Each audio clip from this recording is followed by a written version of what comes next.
अस्सलाम वालेकुम। तो आ चुके हैं हम एक न्यू रिएक्शन वीडियो के साथ। तो देखते हैं हम इस वीडियो में क्या है। मैं हूँ लारा, चलिए आइए वीडियो देखते हैं। एहतजाज अब होने जा रहा है, उस हवाले से एक मत अमली सामने आना शुरू हो गई है। हुकूमत की जानिब से रोकने की कोशिश की जाएगी, उन्होंने मीटिंग्स वगैरह भी की हैं, लेकिन पाकिस्तान तहरीक इंसाफ रोकने के लिए आमादा नहीं है। कल के दिन में जो कुछ भी पूरे पंजाब में हुआ वो अपनी मिसाल आप है, और पॉलिटिकल पार्टीज जो हैं वो इतनी तगड़ी कभी भी नहीं थी जितनी पाकिस्तान तहरीक इंसाफ को सपोर्ट मिल गई पब्लिक की। और ये हादसाती तौर पे नहीं हुआ, इसमें तहरीक इंसाफ ने बड़ी मार खाई है। अपने मौके के ऊपर बड़े लंबे अरसे तक वो डट कर खड़े रहे हैं, उन्होंने बहुत दफ़ा डील को और पेशकश को ठुकराया है, तो वो अपने उसूलों पे खड़े हुए, इसलिए उनको इज्जत मिल गई है। जब नवाज शरीफ साहब एक दौर में उसूलों पर खड़े होने की बात करते थे तो उन्हें भी इज्जत मिलती थी, लेकिन मियाँ साहब ने हर दफ़ा डील कर ली, और हर मरतबा डील करने के बाद मियाँ साहब अब बदमज़ा होते हैं। वो ये कहते हैं लोग मेरे लिए क्यों नहीं निकलते। मियाँ साहब ने अपने मुंह से कह दिया कि भेड़ बकरियों की तरह इमरान खान के पीछे ना चले, लोगों को ये कह दिया। तो लोग तो बादशाहूर है मियाँ साहब। भेड़ बकरियां पता कौन थी? भेड़े और बकरियां वो थी जिनको आप हाँक कर ले आए थे कौमी असम्बली में थोड़े दिन पहले, जो लोग मुसव्वदा पढ़े बगैर आईनी तरमीम पे वोट डालने जा रहे थे।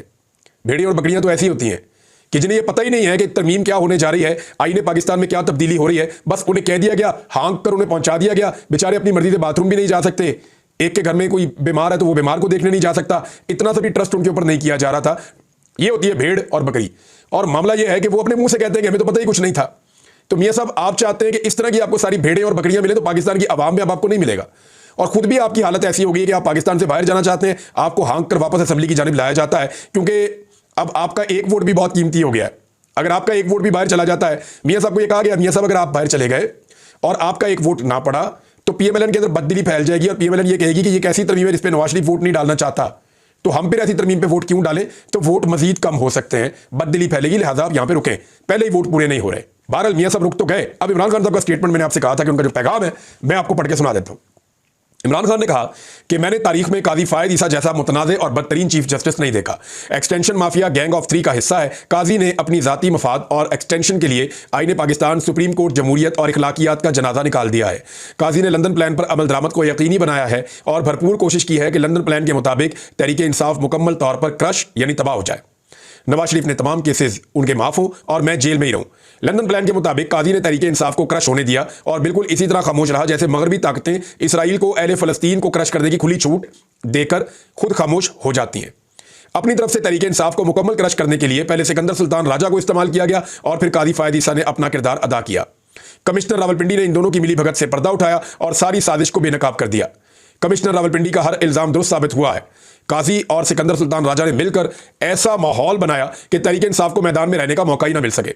इंटर पार्टी इलेक्शन के नाम पर तहरीक इंसाफ से इसका इंतखाबी निशान छीन लिया गया। किसी भी सियासी जमात से अगर इंतखाबी निशान वापस ले लिया जाए तो इस जमात को कलअदम ही तस्वुर किया जा सकता है, क्योंकि इसके वोटर्स को अपना वोट कास्ट करने के लिए बैलेट पेपर पर निशान ही नहीं मिलता। कमिश्नर के इल्जामात के मुताबिक पहले सिकंदर सुल्तान राजा ने अपनी बदनीयती जाहिर करते हुए हमसे इंतखाबी निशान छीना, और फिर काजी ने 12 जनवरी को सिकंदर सुल्तान राजा के फैसले को तहफ़्फ़ुज़ देते हुए आखिरी कील ठोंका। जब तक उनको यकीन नहीं हुआ कि तहरीक इंसाफ मुकम्मल तौर पे खत्म हो गई है, उन्होंने इलेक्शन की तारीख का ऐलान नहीं किया। 8 फरवरी के इलेक्शन के मौके पर उन्हें यह गुमान था कि अब तहरीक इंसाफ कभी भी जीत नहीं पाएगी, क्योंकि जाहिरी तौर पर अपना इंतखाबी निशान ना होने की वजह से जमात मैदान में मौजूद ही नहीं थी। लेकिन अवाम ने इनकी तमाम तर मनसूबाबंदी को नाकाम बना दिया और 8 फरवरी को एक इनकलाब आ गया। इस वक्त काजी 8 फरवरी के मैंडेट चोरी को तहफ़्फ़ुज़ देने के लिए मुकम्मल डिटाई के साथ कभी इलेक्शन ट्रिब्यूनल सुल्तान राजा की मर्जी से लगाने का फैसला देता है, कभी सारे कवायद और ज़वाबित को रद्द करके गैर कानूनी बेंच तश्कील देते हुए हॉर्स ट्रेडिंग चाहते हैं। लेकिन हम उसका रास्ता रोकेंगे, क्योंकि ये अवाम को गुलाम बनाने की साजिश है। अप्रैल 2022 में जब हमारी हुकूमत साजिश करके गिराई गई तो इल्ज़ाम लगाया गया कि पाकिस्तान दुनिया में मुकम्मल तौर पर तनहा हो चुका था, जो कि सरासर झूठ पर मबनी प्रोपेगेंडा था। हमारे दौर में पाकिस्तान में 2 इस्लामी कॉन्फ्रेंसेस हुई, जिनमें सऊदी वली अहद मोहम्मद बिन सलमान ने शिरकत की। इस नौयत की कॉन्फ्रेंसेस पाकिस्तान में 17 साल के बाद मुनक्किद हुई। इन कॉन्फ्रेंसेस में चीन के वज़ीर ख़ारजा ने ख़ुसूसी तौर पर शिरकत की। अगर सऊदी वली अहद इज़्ज़त माफ़ जनाब मोहम्मद बिन सलमान के हमारी हुकूमत के साथ ताल्लुकात बेहतरीन ना होते तो इन कॉन्फ्रेंसेस का इनकाद नामुमकिन था। ये सारा झूठा प्रोपेगेंडा जनरल बाजवा ने फैलाया था। इमरान खान साहब ने कहा, ये डू और डाई निकलो पाकिस्तान के लिए, और सारे पाकिस्तानियों को उन्होंने कहा कि ये अब सर्वाइवल का मामला है। अली अमीन गंडापुर साहब ने क्या कहा वो भी बड़ा इंपॉर्टेंट है।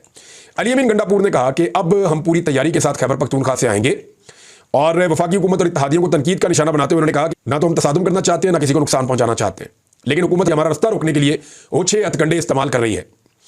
अली अमीन गंडापुर ने कहा कि सूबे के चारों रीजन से ताल्लुक रखने वाले पाकिस्तान तहरीक इंसाफ के अरकान असम्बली और दीगर पार्टी कायदीन ने अलग अलग उनसे मुलाकातें की, और 4 अक्टूबर को इस्लामाबाद में पुरअमन एहतजाज के इंतजाम पर तैयारियों पर तफसीली तौर पर मुशावरत की गई और ज्यादा से ज्यादा लोगों की शिरकत यकीनी बनाने के लिए एक अमली को अमली शक्ल दी गई।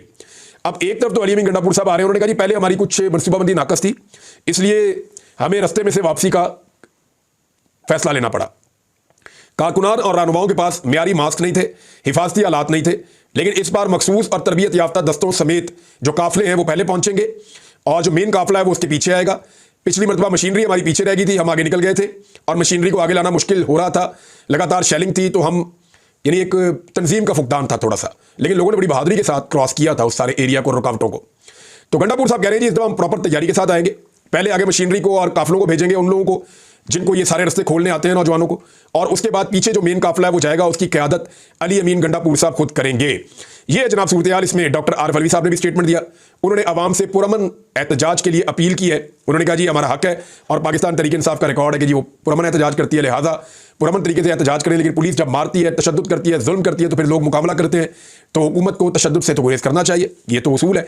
लेकिन दूसरी जानिब हुकूमत जो कर रही है वो भी सबके सामने है। एक और चीज़ बड़ी ज़बरदस्त है, हुकूमत जो भी करती है ना, इनको उल्टा ही पड़ जाता है, ये जो गड़ा खोदते हैं उसमें खुद ही गिर जाते हैं। मिसाल के तौर पे अभी डॉक्टर जाकिर नाइक साहब पाकिस्तान तशरीफ लाए हैं, हम पाकिस्तानी उनको वेलकम करते हैं, बहुत बड़े मजहबी स्कॉलर हैं वो, बड़ा नॉलेज है उनके पास। लेकिन मामला यह है कि डॉक्टर जाकिर नाइक साहब को जब लाया गया तो इस बात के ऊपर बहुत सारे लोगों ने कहा कि शायद उन्हें इस वक्त डाइवर्जन के लिए लाया जा रहा है। हुकूमत यह चाहती है कि तवज्जो डाइवर्ट हो, बजाय इसके कि लोग इस वक्त पाकिस्तान तहरीक इंसाफ, आईनी तरमीम और इन चीज़ों के ऊपर फोकस करें, तवज्जो डाइवर्ट होनी चाहिए, कोई और इशू हो जिनके ऊपर बातचीत की जाए। तो इसलिए क्योंकि पाकिस्तान में नहीं दुनिया में बहुत मकबूल है डॉक्टर जाकिर नाइक, और पाकिस्तान में एक बड़ा मजहबी रुझान भी है, तो डॉक्टर जाकिर नाइक साहब को पाकिस्तान लाया गया, दावत के ऊपर तशरीफ लाए वो, और इन्हीं दिनों में आए हैं जब वो आईनी तरमीम वगैरह हो रही है। तो डॉक्टर जाकिर नाइक साहब आए और उनका जो इंटरव्यू हुआ उसमें अलीना शरीफ साहबा ने गालिबन सवाल किया निजी टीवी से, और उन्होंने ये सवाल किया डॉक्टर जाकिर नाइक साहब से कि एहतजाज के हवाले से। तो उन्होंने जो एहतजाज पे स्टेटमेंट दे दिया, ये हुकूमत को और मुसीबत पड़ गई। हुकूमत को लगता था कि स्टेटमेंट उसी तरह के होंगे जैसे नॉर्मली ये लोग आते हैं, उनसे वो दिलवा देते हैं, तारीफें करवा देते हैं। तो मुलाकातों की फोटोज भी आ गई, उनके ट्विटर से ट्वीट भी करवा दिया, इसहाक डार से मिल लिए, शहबाज शरीफ से मिल लिए। मुझे हैरत हो रही है कि डॉक्टर साहब वीपीएन लगा रहे हैं पाकिस्तान में, तो नहीं, मेरे ख्याल में उनका जो ट्विटर हैंडल है वो पाकिस्तान में नहीं होगा, वो उनकी टीम हैंडल करती होगी और वो पाकिस्तान से बाहर होंगे, लिहाजा वो बड़े आराम से वहाँ ट्वीट कर रहे होंगे, लेकिन उनका ट्वीट पाकिस्तान में शेयर हो रहा है। तो उन्हें अगर पता होता कि पाकिस्तान में वीपीएन लगा के चलता है ट्विटर, तो फिर अगर वो यहाँ ले आते और खुद इस्तेमाल करते तो उनको वीपीएन लगा के पाकिस्तान से ट्वीट करने पड़ते, जैसे कि वज़ीर आज़म करते हैं, वफाकी वज़रा करते हैं, बाकी सारे लोग करते हैं, तो वो वीपीएन लगा के उसको इस्तेमाल करते हैं। डॉक्टर साहब से जब एहतजाज का पूछा गया तो उन्होंने कहा जी ये तो लोगों का हक है और पुरअमन एहतजाज होना चाहिए, एहतजाज अच्छी चीज़ है, बुरी चीज़ तो नहीं है। यानी ये सवाल जब आया तो ये हुकूमत तो ये एक्सपेक्ट कर रही होगी ना कि एहतजाज के खिलाफ वो बोल देंगे तो हमारा एक नैरेटिव बन जाएगा कि इंतशार फैल रहा है, ये हो रहा है, वो हो रहा है। उन्होंने कहा नहीं जी, बांग्लादेश में आप देख लें, वहाँ एक बड़ी जालिम हुकूमत थी हसीना वाजिद की, वो एहतजाज हुआ बड़ा ज़बरदस्त और वो लोग कामयाब हो गए और बांग्लादेश उसके नतीजे में आगे बढ़ेगा। तो डॉक्टर जाकिर नाइक साहब ने जो जुमले बोल दिए, हुकूमत की उम्मीदों के बरक्स काम हो गया। नॉर्मली यहाँ पे जो भी काम हो रहा है हुकूमत की उम्मीदों के बरक्स हो रहा है। अब नाज़रीन दो चीज़ें जाते रहता हूँ, एक तो चूरन बेचा जा रहा है कि महंगाई कम हो गई है। आप सारे लोग मुझे इस कमेंट के अंदर करके आप मुझे बताएं इसी प्रोग्राम के नीचे, वीलॉग के नीचे, कि क्या वाकई में महंगाई कम हो गई है? आपने अपने घर के अंदर आने वाली चीज़ों में या उनकी कीमतों में कोई कमी देखी है? फिर मैं आपको बताऊंगा महंगाई कम हुई है या नहीं हुई है, या ये आदाद शुमार का कोई एक अजीबोगरीब खेल आपके साथ खेला जा रहा है।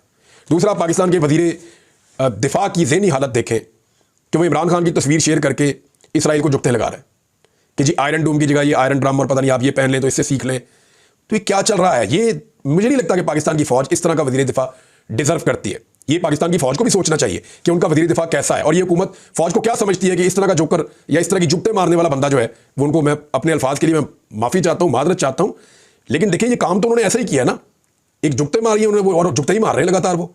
तो क्या हमारी मिलिट्री जो है दुनिया की बेहतरीन फौजों में से एक, वो डिजर्व करती है ऐसा वजीर? कमेंट्स में बता सकते हैं कि वीडियो आपको कैसी लगी और मैं कैसी लगी, मेरा रिएक्शन आपको कैसा लगा। तो आप लोग हमें लाजिम बताइए वीडियो आपको कैसी लगी, डीएम भी कर सकते हैं, कमेंट में बता सकते हैं, और इस वीडियो का रियल लिंक आपको डिस्क्रिप्शन में मिल जाएगा और मेरी सारे सोशल मीडिया के लिंक्स आपको डिस्क्रिप्शन में मिल जाएंगे। Please thanks for supporting us.